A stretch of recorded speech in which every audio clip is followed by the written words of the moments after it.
Why should you set up the ADB environment in Windows? It helps manage and debug devices more easily. After installing GenFarmer, navigate to the following directory. Open Drive C.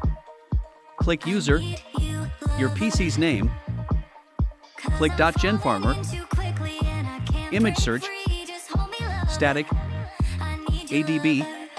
Window. Copy this path. Search for environment variables. And go to Advanced Settings. Path. Edit. New. Paste the previously copied path, click OK, then confirm. Now, press Windows +R, type CMD, and the ADB environment is ready to use.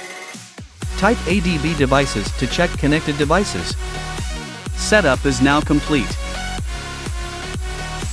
With just a few simple steps, you can set up the ADB environment on Windows.